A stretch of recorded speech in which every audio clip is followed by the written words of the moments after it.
We didn't see a whole lot of damage, but you really see it once you drive through some of these neighborhoods. Now, this is a community church where you see a lot of downed limbs. Earlier today, this field was covered with smoke because of the fire. Now it's nothing but ash. The snow and ice definitely isn't slowing them down either. And there's multiple ways that you can put in your vote. One of those, you can go to the election office at the Old County Courthouse right behind me, or you can drop your ballot off at one of these ballot drop-off boxes. And you can hear the support even coming from cars driving past, just giving this attention, the attention that students here say that they need to make a difference on this campus. Many airlines are reporting a decrease in bookings because of the Delta variant, and while some countries are already putting back in travel restrictions, some Kansans are still flying. We're seeing ash flying all around us right now, and the smell is pretty intense. I know it's probably going to be on us for the rest of the day. I just want to show you this. This is part of a mattress that just got burned. And here you can see where the fire department actually knocked down this fence. They completely knocked it down just because of how much fire was coming through this area. Spirit says over half of its workforce nationwide is vaccinated, and the deadline to be fully vaccinated is December 8th. The closure of this intersection here behind me has already been causing some traffic problems. Just while we were setting up tonight, we've seen dozens of cars come down here, see the road closed sign here behind me, and then have to turn around. We're standing here in College Hill where they normally see thousands of trick-or-treaters coming out here on Halloween.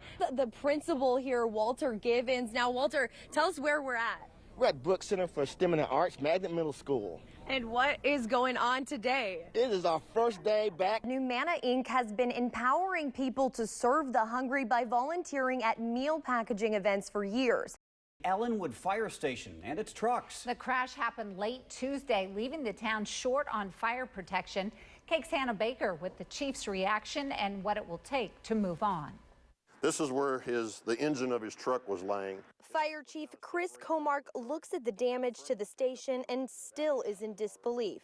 You got the emotional part when you come in here and see your facility damaged. Tuesday night, dispatch called him out to an injury accident.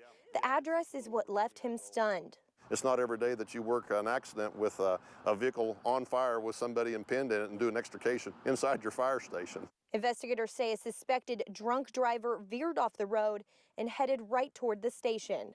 Now, here was the driver's first point of contact, knocking down this electrical box, moving on to knocking down this light pole. You can still see the tracks on the ground that lead all the way up to the fire station. Law enforcement and doing some estimations, with a little bit of video, they've been able to get estimated speeds to be over 100 miles an hour. The crash totaled 2 trucks inside and damaged 2 others. Something like that devastating doesn't happen very often. Ellenwood resident Frank Kelch says it's a major setback for the community and the team of volunteer firefighters. They are very, very dedicated. They take pride in their equipment. They take pride in their training. And so Ellenwood's very fortunate to have a fire department like that. Comark said it could take months for the building to be rebuilt and for the equipment to be replaced. That slows us down or impairs us a little bit, but we'll still be able to do a good enough job. In Ellenwood, it's only September and store owners are already urging customers that if they see holiday decorations they like, to buy them now because later they could be gone. Fall is in full swing around Wichita, and while you might be just getting the finishing touches on autumn decorations, Christmas in many stores is already on display.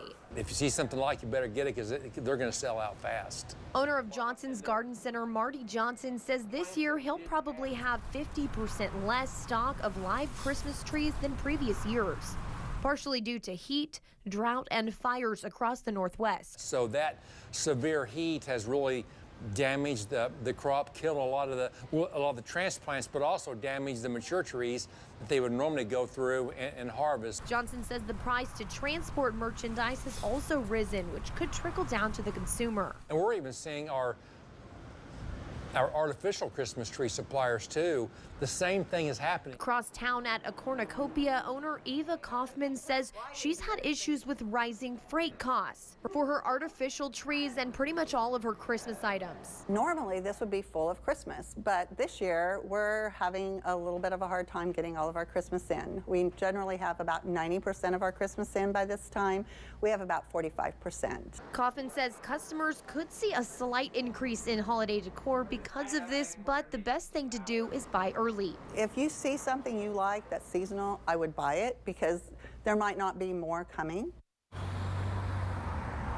A cornucopia is already taking pre-orders for those artificial trees, and Johnson's Garden Center is hoping to have its Christmas set up by early November.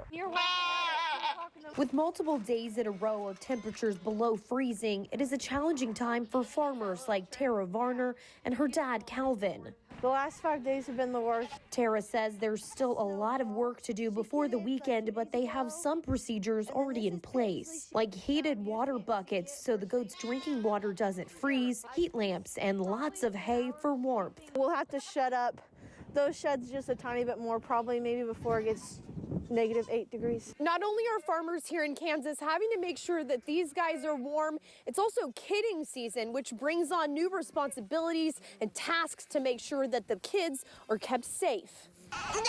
The baby goats, or kids, some of which born just hours before we arrived, are kept indoors. After a few weeks, they're moved to the barn to get them adjusted to the cold, then out with their moms. We have like 20 more goats due until the end of February. So a lot of our friends have just started too, and we're all like, why did we not wait? All the goats are also getting fed more because they need the nutrients to keep themselves warm. Tara says it's her whole family that works to make sure everything gets done, so all the animals are taken care of during this brutal weather. And this year was no different. Every year though, we get loops, get things thrown at us that we weren't expecting, but we try to keep our rhythm, and every year the rhythm's just a little different. In Towanda, Hannah Baker, KAKE News on your side.